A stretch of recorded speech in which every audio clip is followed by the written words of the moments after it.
فرمایا کہ اصلی پیر اور جعلی پیر کا فرق کہ مولانا رومی رحمۃ اللہ فرماتے ہیں در تگ دریا گوہر با سنگہاست فخرہا اندر میان ننگہاست. دریا کے گہرائی میں ہزاروں بے قیمت کنکر پتھر ہوتے ہیں، لیکن انہی کنکروں میں کئی کئی کروڑوں روپے کے موتی چھپے ہوئے ہوتے ہیں. اگر موتی تلاش کرنا ہے تو انہی کنکریوں میں تلاش کرنا پڑے گا. اسی طرح بہت سے جعلی پیر اللہ والوں کے وضع اور لباس میں ہیں. ان کو دیکھ کر بدگمانی نہ کرو کہ سب ایسے ہی ہوتے ہیں. انہی دنیادار اور ذلیل خوار جعلی پیروں میں سے صاحب نسبت اور متبع سنت اولیاء بھی چھپے ہوئے ہوتے ہیں، جو پوری دنیا انسانیت کے لیے باعث عزت اور قابل فخر ہے. انہیں تلاش کرو گے تو پا جاؤ گے. اور اس کی علامت کیا ہے کہ کون پیر مخلص اور سچا ہے اور کون نہیں ہے؟ تو مولانا رومی رحمۃ اللہ فرماتے ہیں کہ مچھلی کی علامت یہ ہے کہ ہر وقت پانی میں رہتی ہے. مچھلی سے یہ نہیں ہو سکتا کہ کسی وقت پانی میں رہے اور کسی وقت پانی کو چھوڑ کر بھاگ جائے. اسی طرح اللہ والے کی علامت یہ ہے کہ وہ ہر وقت خدا کو یاد رکھتا ہے. ایک سانس بھی اللہ کو بھولتا نہیں، ہر وقت اپنی زندگی شریعت کے مطابق رکھتا ہے. یعنی ایک لمحے کے لیے بھی کوئی ایسا کام نہیں کرتا جو اللہ کی مرضی کے خلاف ہو. اللہ کے بغیر اس کو اپنی موت نظر آتی ہے، جیسے مچھلی کو پانی کے بغیر موت نظر آتی ہے. اگر وہ ایک لمحے کے لیے بھی پانی سے الگ ہو جائے تو مرنے لگتی ہے. یعنی یہ اللہ والوں کی خاص علامت بتائی کہ صحیح معنوں میں جو اللہ والے ہیں وہ اپنی نجی زندگی، کوئی بھی زندگی میں ایک منٹ کے لیے بھی اللہ کو ناراض نہیں کر سکتا. یہ اللہ کی ناراضگی کو برداشت ہی نہیں کر سکتا. اور جو ایسے ہی ہوتا ہے برائنا تو ہوگا بازار تو پیر ہوگا، اور دینداری کا کیا لبادہ اڑا ہوگا، اندر سے بہت کچھ ایسے نظر آئیں گے کہ وہ شریعت کے خلاف ہوں گے. تو جو شریعت کے خلاف ہے کبھی سنت کے خلاف ہے کبھی پیر نہیں ہو سکتا. یاد رکھو یہ آج کل پیری مریدی کا یعنی ہر چیز میں 2 نمبر 3 نمبر 10 نمبر تک آ گئے، خاص کر دین کے ہر شعبے میں. یعنی کئی نمبر تک لوگ آ گئے. یعنی جعلی لوگ ہیں، جاہل لوگ ہیں. انہیں یہ سمجھ لے کہ بھائی چلو ملا بن جاؤ، مولوی بن جاؤ، پیر بن جاؤ، بس خوب ماشاءاللہ نذرانے آئیں گے، زندگی ایسی ہوگی.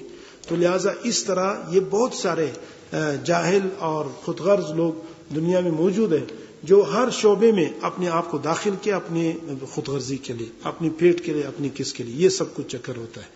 لیکن اس کا یہ مطلب یہ نہیں کہ بالکل نہیں. ہاں اللہ والے ہیں، اس کو پرکھنے کی ضرورت ہے، تلاش کرنے کی ضرورت ہے، پرکھنے کی ضرورت ہے کہ خالص دین، صحیح شرعی دین جو کہ قرآن و حدیث سے ثابت ہو، اکابر سے ثابت ہو اور صحیح علم سے ثابت ہو، ایسے وہ دین آپ کو سکھائے اور اس میں خود شریعت کی پابندی میں ہو، تو یہ صحیح معنوں میں اللہ والے. اس کو پھر غنیمت سمجھنا چاہیے. اور ویسے عام سینکڑوں میں ایسے یعنی 5% شاید ایسے ملتے ہوں گے. تو لہٰذا لیکن تلاش کرنا پڑتا ہے اور پرکھنا پڑتا ہے. یہ اللہ والے کبھی نہیں کہتے، بدینی کبھی نہیں سکھاتے، اور صحیح آپ کو اللہ سے ملاتے ہیں. اور اس کا خود اپنی زندگی کیا شریعت کے مطابق اور گناہوں سے دوری، یہ اس کی علامت ہے. سنت کے مطابق جو بھی ہوگا یہ نہیں ہو سکتا ایک آدمی سنت کے مطابق وہ پیر بناؤ، یہ کبھی نہیں ہو سکتا. ایک آدمی نماز ہی نہیں پڑھتا ہے، یہ کیسے کبھی دوسروں کو نہیں، خود وہ اندھا ہے، دوسروں کو کیسے بنا کرے گا. ایک آدمی خود داڑھی مونڈا ہے، خود سنت کے خلاف ہے، خود عقیدہ خراب ہے، خود وہ کیا ہے بدعتی ہے وغیرہ ہے، تو یہ کبھی بھی کیا دوسروں کو رہنما نہیں بن سکتا. جو خود کیا ہو گمراہ ہو اور شریعت سے نابلد ہو، ناواقف ہو، دین سے ناواقف، وہ کبھی دوسروں کو کیا نہیں بنا سکتا. اس لیے پیر کے لیے، اصلی پیر کے لیے ضروری ہے کہ وہ شریعت کے پابند اور گناہوں سے دور اور کیا ہے خود جو ہے وہ علم سے ثابت شدہ شریعت میں تو اس کے مطابق ہو. فرمایا کہ اور اس کی علامت یہی بتائی کہ وہ شریعت کے بغیر مرنے لگتا ہے. دائم اندر آب کار ماہی است، مار با او کجا ہمراہی است. ہر وقت پانی میں رہنا مچھلی کا کام ہے. شام کو مچھلی کا درجہ حاصل نہیں ہو سکتا کیا روز پانی میں رہے، کیونکہ وہ پانی کا جانور نہیں ہے. اس لیے کچھ دیر تو مچھلی پن دکھائے گا، پھر نظر بچا کر پانی سے بھاگ جائے گا اور خشکی میں جسم کو سکھائے گا. ایسے ہی جعلی پیر کچھ دیر اللہ والوں کی نقل کر لے گا، کچھ حق کر لے گا، کچھ انصوب آ لے گا، لیکن موقع ملتے ہی یہ اللہ سے بھاگ جائے گا اور گناہ میں مبتلا ہو جائے گا، کیونکہ یہ اصلی پیر نہیں ہے، یہ سانپ ہے، مچھلی نہیں. اس لیے یہ ہر وقت اللہ کی دریائے قرب میں نہیں رہ سکتا. پھر آپ دیکھیں گے کہ یہ نامحرم عورتوں سے پاؤں دبا رہا ہے، رشوت اور سود کے حرام بریانی اڑا رہا ہے، مختلف چکروں مکاریوں سے لوگوں سے پیسے بٹور رہا ہے، مقصد اس کا پیسہ ہے. نادان اور بیوقوف قسم کے لوگ ایسے لوگوں کے چکر میں آ جاتے ہیں. ورنہ جو نبی کریم صلی اللہ علیہ وسلم کے طریقے کے خلاف چلے وہ کہیں ولی اللہ ہو ہی نہیں سکتا. ہمارے ملک میں ایسے جعلی خانقاہیں جن میں سالانہ عرس ہوتا ہے، قوالیاں ہوتی ہیں، تالیاں بجتی ہیں، گانا باجا ہوتا ہے، طوائفوں کا ناچ ہوتا ہے، پیر صاحب سال بھر نماز تک نہیں پڑھتے، داڑھی منڈاتے ہیں، لیکن عرس کے زمانے میں مریدوں سے پیسے بٹورنے کے لیے تھوڑی تھوڑی داڑھی رکھ لیتے ہیں، نماز پڑھنے لگتے ہیں، جبہ اور عبا قبا، ٹوپی اور لمبا کرتا، لیکن جیسے ہی عرس کا زمانہ ختم ہوا، خوب قوالی ہو گئی، مریدوں سے سال بھر کا خرچہ لے لیا، تو اس کے بعد نماز بھی نہیں پڑھتے، کیونکہ نماز روزہ ماز روپے وصول کرنے کے لیے تھا۔ یہی فرق ہے مکار اور نقلی پیروں کا اور سچے اللہ والوں کا پیروں میں، کہ سچے اللہ والے دنیا کو حقیر پر مرتے نہیں، کچھ نہیں، دنیا حقیر نہیں، اس کے قریب بھی نہیں جاتے۔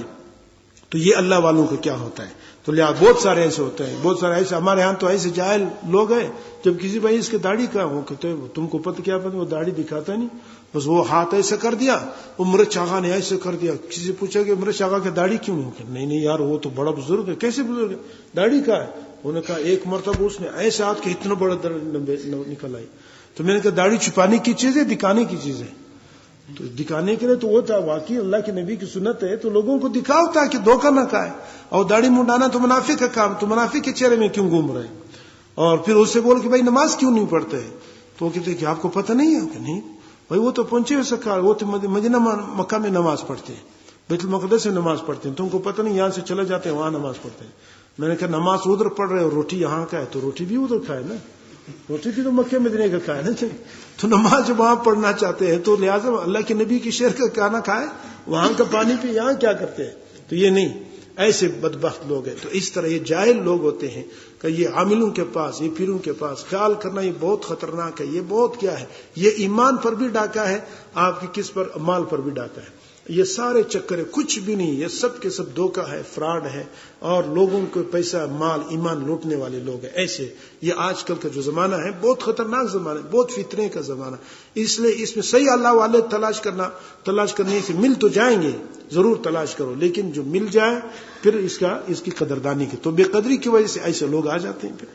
تو فرمایا کہ دوسرا فرق یہ ہے کہ اگر کوئی مالدار ان سے کہیں کہ آپ یہاں ایئر کنڈیشن میں آرام سے لیٹے ہیں، آپ کو مرغی پلاؤ قورمہ اور کباب خوب ملے گا، لیکن اللہ کی محبت سکھانے کا کام ہم کو نہیں چاہیے، تو اگر وہ اس مالدار کے یہاں پڑا رہے تو سمجھ لو یہ نقلی اور جعلی پیر ہے، اور اگر سچا اللہ والا ہے تو اس کی پیشکش پر لات مار دے گا، وہ اس پر قادر نہیں ہو سکتا کہ اللہ کی محبت کو نشر کرنا چھوڑ دے۔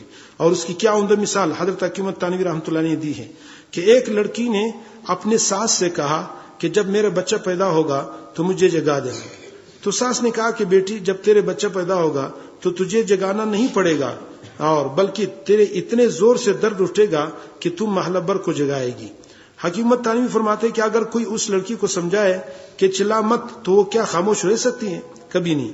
بس جس کے دل میں اللہ کی محبت کا درد پیدا ہوتا ہے تو وہ خاموش نہیں رہ سکتا، وہ تو آواز لگائے گا اور درد محبت کے نشے پر مجبور ہوگا، وہ ساری دنیا کو جگا کر رکھے گا۔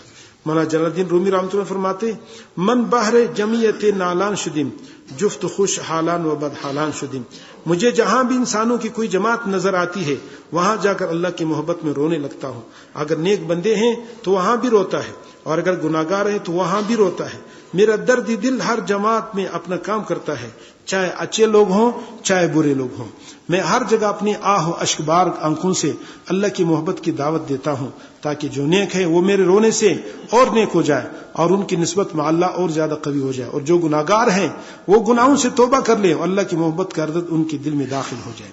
تو لہٰذا اس لیے اللہ والا تو کہیں پر بھی نہ چھپ سکتا ہے نہ کیا ہو سکتا ہے، وہ تو اپنا وہ درد وہ باندھتا رہتا ہے، وہ اس کے بغیر رہ نہیں سکتا۔ جو اللہ والے ہیں وہ ہر جگہ جا کر ہر دنیا کے محفل ہو، دکان ہو، بازار ہو، وہاں پر پھر اللہ کی بات چھیڑ لیتا ہے، اللہ کی محبت کی بات کر لے، یہ اللہ والوں کی، سچے اللہ والوں کی علامت ہے۔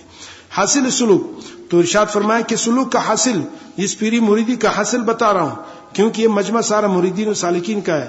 اگر غیر اللہ کو نکالنے میں کوئی کوتاہی اور غفلت کی اور چوری چھپے کوئی حرام لذت حاصل کرنے کی کوشش کی